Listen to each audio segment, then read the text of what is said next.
నమస్తే, welcome to DS9 news. 24 కోట్లతో చేపట్టే పలు అభివృద్ధి పనులకు శంకుస్థాపన చేసిన మంత్రి శ్రీధర్ బాబు. మంతని పట్టణ సమగ్ర అభివృద్ధికి ప్రణాళికాబద్ధంగా చర్యలు తీసుకుంటున్నామని రాష్ట్ర ఐటీ పరిశ్రమల శాసనసభ వ్యవహారాల శాఖ మంత్రులు డాక్టర్ డి శ్రీధర్ బాబు అన్నారు. మంగళవారం రాష్ట్ర ఐటీ పరిశ్రమల శాసనసభ వ్యవహారాల శాఖ మంత్రులు డి శ్రీధర్ బాబు మంతనిలో పలు అభివృద్ధి పనులకు జిల్లా కలెక్టర్ కోయ శ్రీహర్ష, అదనపు కలెక్టర్ జె అరుణ శ్రీతో కలిసి మంతని పట్టణంలో పర్యటించి Telangana urban finance infrastructure development corporation ద్వారా 24,05,00,000 వ్యయంతో చేపట్టిన పలు అభివృద్ధి పనులకు శంకుస్థాపన చేశారు. ఈ సందర్భంగా మంత్రి శ్రీధర్ బాబు మాట్లాడుతూ పట్టణంలో ప్రజలకు మెరుగైన సౌకర్యాలు కల్పించాలనే ఉద్దేశంతో పలు అభివృద్ధి కార్యక్రమాలను చేపడుతున్నామని అన్నారు. ప్రజా ప్రభుత్వం ఏర్పడిన వెంటనే 30 కోట్లతో రోడ్లు, డ్రైన్ నిర్మాణం చేపట్టామని తెలిపారు. నేడు పురపాలక కార్యాలయం, డంపింగ్ యార్డ్ నందు segregation shed, compost shed, office room, security room, toilets, weighing bridge, Peddapalli Godavari కని కాటారం నుండి మంతని పట్టణానికి వచ్చే రోడ్డు ప్రారంభంలో ఆర్చీలను 9,20,00,000తో చేపట్టామని అన్నారు. అనంతరం మంత్రి అలింకో సంస్థ నిర్వహించిన క్యాంపులో ఎంపిక కాబడిన దివ్యాంగులకు ఉపకరణాలను పంపిణీ చేశారు. ఈ కార్యక్రమంలో Manthani RDO Suresh, municipal commissioner Manohar, tahsildar Rajaiah, AE Sampath, AE Mounika, సంబంధిత అధికారులు, ప్రజాప్రతినిధులు తదితరులు పాల్గొన్నారు. పట్టణంలో పలు అభివృద్ధి కార్యక్రమాల నిమిత్తం Telangana urban finance infrastructure development పరంగా ఈ మున్సిపల్ పురపాలకకు సంబంధించిన ప్రజానికానికి సౌకర్యాలు కల్పించాలి, వసతులు కల్పించాలి, రహదారులు ఏర్పాటు చేయాలి. అదేవిధంగా పురపాలక సంఘ భవన కార్యాలయ నిర్మాణం చేయాలని ఒక తలంపుతో ప్రభుత్వం వచ్చిన వెంటనే మొదటగా 30 కోట్ల రూపాయలతో రోడ్ల నిర్మాణ, డ్రైనేజీ నిర్మాణ కార్యక్రమాలు చేపట్టినాం. దానికి తోడు ఈరోజు మంతని పురపాలక సంఘం పరిధిలో మున్సిపల్ ఆఫీస్ నిర్మాణం, అదేవిధంగా డంపింగ్ యార్డ్ అందుగల segregation shed, compost shed, office room, security rooms, toilets, weighing bridge మరియు అర్జీల సమర్పణ గురించి ఒక సమగ్ర భవన నిర్మాణ కార్యక్రమానికి 9,20,00,000 రూపాయలతో మొదలు పెడతా ఉన్నాం.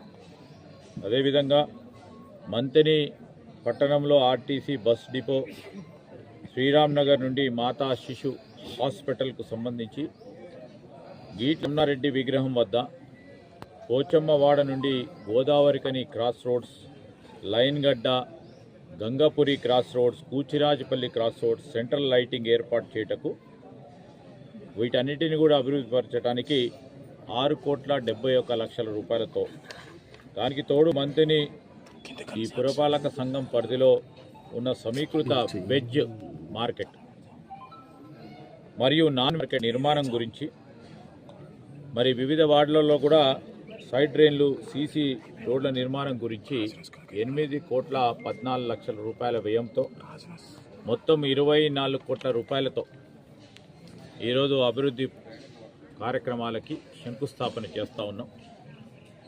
మున్సిపల్ ఆఫీసు పూర్తి స్థాయిలో కూడా 6 నెలల కాలహయంలో కంప్లీట్ చేయాలని మరి కలెక్టర్ గారు, అడిషనల్ కలెక్టర్ గారు వారి పర్యవేక్షణలో 6 నుంచి 7 నెలల్లో కూడా పూర్తి స్థాయిలో ఈ ఆఫీస్ నిర్మాణం కూడా జరగటం జరుగుతుంది.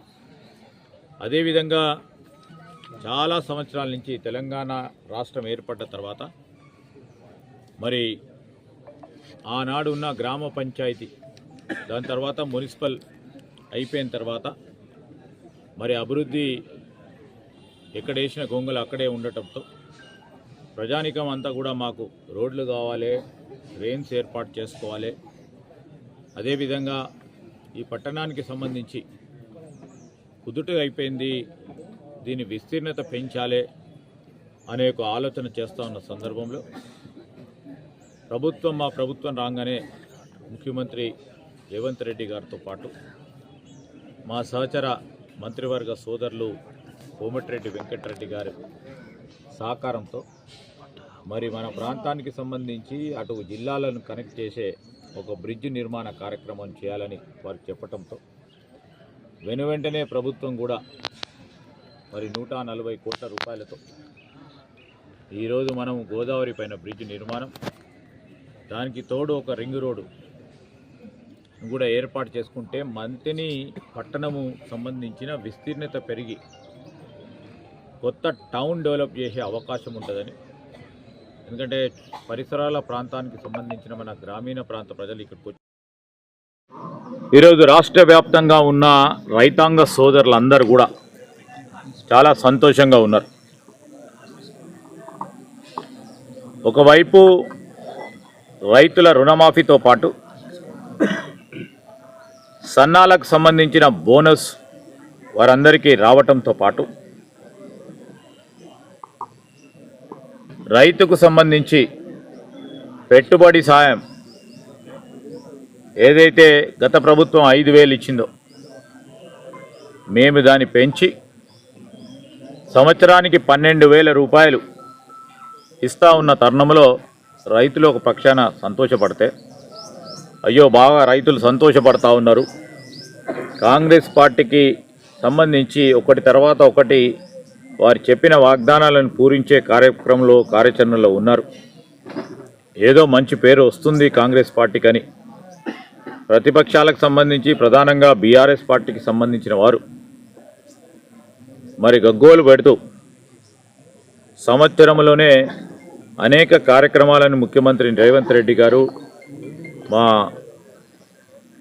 డిప్యూటీ సీఎం గారు, ఫైనాన్స్ మినిస్టర్గా మా సహచరులందరం కూడా కలుసుకొని ఒకటి తర్వాత ఒకటి అమలు చేసే ప్రయత్నంలో ఉంటే 10 సంవత్సరాల కాలం పాటు వారి ప్రభుత్వ హయాంలో వారు ఇచ్చిన హామీలను ఏ ఒక్కటి కూడా నిలబెట్టుకోకుండా ఏ నైతిక హక్కుతో మమ్మలను అడుగుతూ ఉన్నారు, ప్రజలను ప్రక్కదారి పట్టిస్తూ ఉన్నారో చెప్పదాల్సిన అవసరం వారిపైన ఉంది. రెండో అంశం ఏంటంటే ఈరోజు ఎవరికి వస్తూ ఉంది, మొన్ననే మా వ్యవసాయ శాఖ మంత్రి గారు ఆదేశించారు ఆ డిపార్ట్మెంట్కి సంబంధించిన అధికారులను, ఎవరెవరికైతే 2 లక్షల రూపాయల రుణమాఫీ, దాంతోపాటు పెట్టుబడి సాయం, సన్నాలకు 500 రూపాయల బోనస్ వచ్చిందో ఆ గ్రామ పంచాయతీల్లో పేర్లతో పాటు 10 మందికి తెలిసే విధంగా, ఎందుకంటే ప్రజలకు జవాబుదారితనంగా వ్యవసాయ డిపార్ట్మెంట్ కూడా ముందుకు నడవాలని ఆదేశించడం జరిగింది. 2 లక్షల రుణమాఫీ వచ్చిన వాళ్ళు, పెట్టుబడి సాయం పొందుతున్న వాళ్ళు, సన్నాలకు 500 రూపాయలు బోనస్ వచ్చిన వాళ్ళు కూడా ఆ రోడ్డు మీదకి వచ్చి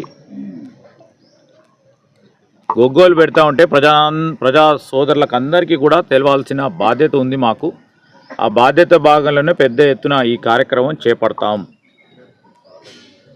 ఎవరికి పెట్టుబడి సాయం వచ్చింది నాకు రాలే అంటే గొగ్గోలు పెడితే ఒక మీనింగ్ ఉంటుంది. కొంతమంది